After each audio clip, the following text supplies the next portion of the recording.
السلام عليكم ورحمة الله. ازيكم؟ يا رب تكونوا بخير. فيديو جديد النهاردة مع بعض. نبدأ الفيديو بالصلاة على النبي. اللهم صل وسلم وبارك على سيدنا محمد صلاة تنحل بها العقد وتنفك بها الكرب وتقضى بها الحوائج. اللهم آمين يا رب العالمين. صباحكم خير وبركة ورزق وسعادة من رب العالمين. النهاردة روتين جديد مع بعض. نبدأ يومنا كده ونقول بسم الله. طبعا كل يوم بيبقى ليه تفاصيله، وكل يوم بيبقى فيه كده تكات مختلفة عن اليوم التاني، وهكذا. يعني الايام كلها برضو مش شكل بعضها. فالنهارده صحيت لقيت المندوب بيكلمني. المفروض ان انا كنت هستلم اوردر في اليوم ده، يعني كان هيسلمهولي عند البيت. فلقيته بيكلمني ولقيته طالب رقم كده، يعني مبلغ محترم. فقلت له لا، خليك عندك وانا هاجي استلم الاوردر. فرحت استلمت الاوردر ورجعت. الحمد لله. يعني انا ما كنتش طبعا مرتبه ان انا هخرج الصبح كده ولا اي حاجه. يعني الوقت ده كانت الساعه 9 الصبح. فالمهم رجعت. كنت جايبه سندوتشات فول وطعميه وانا راجعه. فقلت كده بقى ايه، افطر كده بروقان واعمل كوبايه شاي جنب السندوتشات، واقوم بقى اشوف اللي ورايا النهارده. كان النهارده عندي شغل كتير. طبعا في حاجات كتيره جدا جدا جدا بعملها. مش بصورها طبعا، يعني مش كل التفاصيل بتتصور. انا بس بكون يعني في كام حاجة كده في اليوم اللي هو ببقى معلمة عليهم ان انا بس هصورهم في الفيديو. لان انا لو صورت اليوم كله بكل تفاصيله فانا عايزة الفيديو هيبقى اصلا يعني اللي هو 20 ساعة. فالله المستعان. فطرت الحمد لله والشكر لله، وبعدين دخلت كده على المطبخ. كان عندي يعني كوبايات بقى وطبقين، وعلبة الجبنة كانت خلصت فحطيتها في الحوض وكده. فخلصتهم على السريع. وطبعا لميت الدنيا حواليا. يعني من عادتي كده لما باجي اغسل مواعين بدخل كده افتح التلاجة، فيها طبق فاضي، فيه مثلا علبة فيها حاجة كده ممكن تتحط مع حاجة تانية. بوكس مثلا كان فيه خضار برضو، ممكن الحاجة اللي فيه تتحط في بوكس مثلا حاجة تانية. يعني الخيار ينفع يتحط مع الطماطم كده. فايه بلم الدنيا وبحاول ان انا ايه اروق كده يعني اول باول. فالله المستعان. ربنا يا رب يديمها علينا نعمة ويحفظها من الزوال يا رب. اللهم امين يا رب العالمين. آم، وانا بغسل المواعين عايزه اعرض معاكم مشكله عضوه. هي انا لقيتها بتكلمني وبتقول لي ان هي بقالها فتره طويله. بصوا يعني كارهه حياتها بمعنى صحيح، يعني هو ما يتقالش الا كده. قالت لي مثلا لما بقوم واشوف يعني مصالح بيتي واشوف الحاجه اللي البيت محتاجها اعملها وكده. قالت لي حرفيا بفضل اذل ولادي طول اليوم، واصلا ما بقتش عايزه اعمل اي حاجه. بصحى الصبح اللي هو عايز اشرب كوبايه شاي كده في روقان، اللي يفطر يفطر واللي ما يفطرش ما يفطرش. وحياتي بقى فيها هرجله والوضع ما ينفعش خالص. بس انا ما بقتش اقدر ان انا اعمل اكتر من كده. عايزه اقولك يعني فعلا وضعك صعب، ما ينفعش كده ابدا ابدا.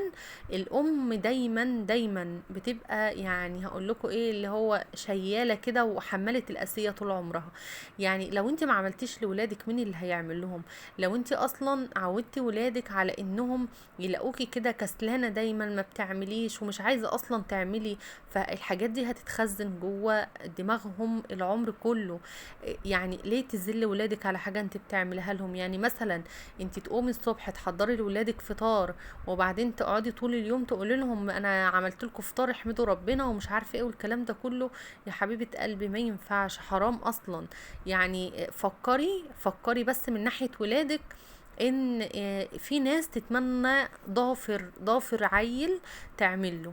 في ناس تتمنى كده تقولك بس يا رب وعدني كده بس وارزقني بطفل واحد وانا بصوا يعني اشتغل له خدامه طول العمر. فحرام. يعني ولادك دول هم يعني زرعتك، هم اللي هيفضلوا طول العمر فاكرين لك كل حاجه حلوه. لو انت بقيتي فعلا مصدر سعاده البيت وكده فهم هيفضلوا برضو فاكرينه طول العمر. فحرام ما تظلمهمش. يعني ليه تسمعيهم كلام؟ وخصوصا ان اعمارهم صغيرة. يعني هي بتقولي ان بنتها الكبيرة عندها 8 سنين، فاصلا هي ما تعرفش تشيل مسؤولية ولا تعرف اصلا تعمل لنفسها سندوتش جبنة. فحرام يعني. انا بوجه لك الكلمة دي علشان برضو لو حد من المتابعين حابب ان هو برضو يقول رأيه، فيقول رأيه، ما فيهاش اي مشكلة. وطبعا يعني كذا حد بيسألني وكده، واقترحت عليهم ان انا هعمل فقرة في الفيديو لحل مشكلة، او ناخد رأي بعض في حاجة. ف يعني ايه، فكري في الموضوع بالعقل شوية. ما ينفعش يعني. من ناحية البيت بقى، فكري بس في الحاجة الوحيدة، ان البيت اللي مش نظيف الملايكة ما بتدخلوش. البيت المكركب بيكون كله طاقة سلبية. وبصراحة بصوا، القعدة فيه بتبقى مملة، وتحس ان انت دايما تعبانة وهمدانة وكده. ف يعني كنت اتمنى ان انت بتقولي ان يعني صحيا مش كويسه مثلا او تعبانه او كده، كنت هقولك مثلا حللي فيتامين دي او حاجه. انما انت صحتك كويسه وكده، فلا الموضوع بقى ايه، محتاج ان انت تشتغلي على نفسك اكتر. فخلصت غسيل المواعين وخلصت الحوض وكل حاجة. وكنت هنا طلعت فراخ من الفريزر، وعملت التتبيلة اللي انا بعملها معاكم على طول، وقطعت بطاطستين علشان انا كنت هسوي في كيس حراري. عايزه اقول لكم ان من اجمل الفراخ اللي انت ممكن تعمليها كطعم وبصوا وتسويه وكل حاجه. ما شاء الله اللهم بارك، حاجه كده جميله قوي قوي قوي.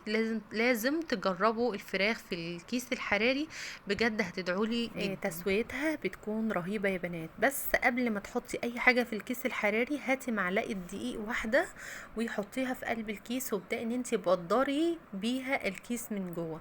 اولا الخضار واللحمه او الفراخ او اي حاجه انت حطاها جوه الكيس ما بتلزقش، وتسويتها بتكون افضل بكتير ما تحطي الحاجه على الكيس كده مباشره. فدي برضو تركه من تركات استخدام الكيس الحراري، فحبيت اقولك عليها. طبعا الكيس لازم يتفتح طبعا من فوق فتحة صغيرة. لازم ما ينفعش ان هو الكيس يتحط جوه الفرن وهو محكم الغلق، لو كده هينفجر في الفرن ويعني هيبوظ لك الدنيا بصراحة، وهتتخضي بجد. ف يعني ممكن لو حد جرب كده ان هو يجربها مرة وعدت على خير، فلا لازم الكيس يتفتح. فهنا كنت رصيت البطاطس وكنت حطيت عليها بقى الفراخ، طبعا كله متبل كده، والريحه بقى مش عايزه اقول لكم كانت في منتهى الجمال. حطيت مع الفراخ نص كوبايه ميه. لازم علشان على ما الفراخ تنزل ميتها وكده والصوص بتاعها، هتكون اصلا هي اتشربت النص كوبايه اللي انت حطيتيهم دول. طبعا غسلت الرخامة مكان استخدامي، علشان طبعا ما ينفعش ان احنا يعني نسيب الرخامة واحنا حاطين عليها مثلا فراخ او اي حاجة نية عموما يعني. فطبعا بتبقى يعني مركز نشاط جامد جدا للبكتيريا. فالرخامة حاولوا ان انتوا تغسلوها، يعني لو طلتوا 3-4 مرات في اليوم اغسليها وعقميها وخليها دايما زي الفل. هنا بقى كنت فصلت خالص، عايزة انام، وفي نفس الوقت عندي برضو لسه حاجات كتير ما عملتهاش ومش عايزه انام. فاعمل ايه؟ اشرب قهوه. عايزه اقول لكم ان من تركات برضو عمايل القهوه، لان طبعا انا يعني بعشق القهوه وكتير جدا بيحبوا يشربوها من ايدي. فانا بعمل القهوه بميه ساقعه، يعني ميه ساقعه من الكولمن كده، حتى لو شفتوا الكوبايه، وبعدين حطيت في الكنكه، ويعني عملت بقى بعد كده القهوه عادي. بس حقيقي الميه الساقعه بتفرق جدا في القهوه. في انواع قهوة بقى اللي هي الخشنة شوية، لا مو تعمليها بمية فترة بتكون برضو احلى. بس انا عندي القهوة ناعمة، فما شاء الله بعملها بالمية الساقعة، فبتكون في منتهى الجمال بجد. جيت هنا بقى اعمل رز جنب الفراخ والبطاطس. فطبعا يعني قلت لكم كتير ان احنا بنحب الشعريه اكتر من الرز، يعني اللي هو ايه، احنا بنعمل شعريه بالرز مش رز بشعريه. احنا بنحبه كده، بنحسه اخف واطعم. يعني بصراحة. فطبعا كل واحد بيعمل اللي بيريحه وبيعمل اللي بيحبه. فانت بتحبي الشعرية قليلة، قللي الشعرية براحتك، بس كريمي الرز شوية في الزيت، يعني في الزيت او السمنة او ايا كان اللي انت بتستعمليه. ما تحطيش بقى كمية قليلة وتقولي لا اصل الرز ما بيلمعش، اصل الرز بيعجن، مش عارفة ايه. التشويح والزيت او السمنة الكفاية علشان تطلع لك كده، بصوا، طبق رز تحلفي بيه. فاللهم صل وسلم وبارك على سيدنا محمد. شايفين بقى لون الشعرية التحفة ده؟ علشان توصلي للون الشعرية، معلش يا روحي، علشان توصلي للون الشعرية الذهبي الجميل ده لازم ايدك ما تتشالش منها خالص، تفضلي بالتقليب المستمر علشان تاخدي الشعرية لون واحد وتاخديها لون حلو كده. وخدي بالك لازم الشعرية تكون لونها اغمق شوية من الذهبي، علشان لما بتستوي اصلا لونها بياخد لون افتح من كده. حطيت الرز، شوحت كويس، وحطيت الملح، وكنت حاطه كنكه كده فيها ميه علشان تغلي، علشان خلاص كنت عايزه الغدا في اقرب وقت. وعلشان عايزه الرز ايه يغلي بسرعه وكده. وطبعا هو ده تسويه الرز الصح، ان انت تضيفي الشوربه سخنه او الميه سخنه، بس احنا بنفضل الرز بالميه. اللهم صل وسلم وبارك على سيدنا محمد. قلت بقى على ما الفراخ تستوي وعلى ما الرز يستوي، كان عندي السجادة دي برضو كانت اخر حاجة تعتبر هتتغسل. طبعا انا بحاول بقدر الامكان ان انا انجز نفسي في فترة الصيف، لان فترة الشتاء لازم تكون داخلة عليكي وسجادك نظيف، بطاطينك نظيفة، كل حاجتك نظيفة، علشان تجفيف الحاجة فيه بيكون صعب، يعني بياخد وقت طويل. فما ينفعش ان انتي الشتاء يدخل عليكي يا نهار ابيض ده انا نسيت اغسل السجادة اللي بنفرشها وكده يعني. فلا، يعني شوفي اللي عايز يتغسل اغسليه كله ولفيه وشيليه يبقى متشال نظيف. اللهم صل وسلم وبارك على سيدنا محمد. غسلتها بقى، وعايزه اقول لكم بصوا بتبرق كده من النظافه، ريحتها كانت جميله قوي، هي اصلا ما كانتش متبهدله، بس اللي هو ايه وش نظافه كده على السريع. كانت الفراخ استوت. عايزه اقول لكم خدوا بالكم جدا، يعني ما ينفعش الكيس الحراري يطلع من الفرن وتحط ايدك عليه وتفتحي، انتوا عارفين بيبقى طالع منه يعني نار. انا جربته قبل كده بجد، حرق لي يعني صباعي كده من مكان مسكته والبخار طالع عليه. ف خدوا بالكم، سيبوه يهدى شويه، او لو مستعجلين افتحي بقى بمقص واعملي زي ما انا عملت كده بالظبط. جبت بقى الطبق القلب ده، وبدات كده ان انا اغرف الرز، يعني هو بنعمل حركات كده وتكات وحاجات كده بتفتح نفس الولاد. ف غرفت كده الرز، يعني اللي كان عايز يتغدى بقى غرفت له. والبطاطس بقى عايزه اقول لكم ان هي كانت مستويه ودايبه وحاجه كده جميله. اللهم بارك، تسويه الكيس الحراري ممتازه. يعني لو انت يعني ما بتعرفيش تسوي حاجة الفرن كويس قوي، لا استعملي اكياس حراري وادعيلي، الحاجة بتستوي وفي نفس الوقت بتكون ماسكة نفسها.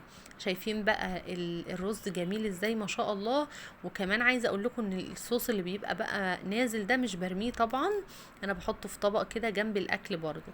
بس طبعا زي ما بقول لكم الكيس كان نار، فقلت بقى ايه شوية على ما يبرد. بس كده، وده كان يوم النهاردة، اشوفكم على خير.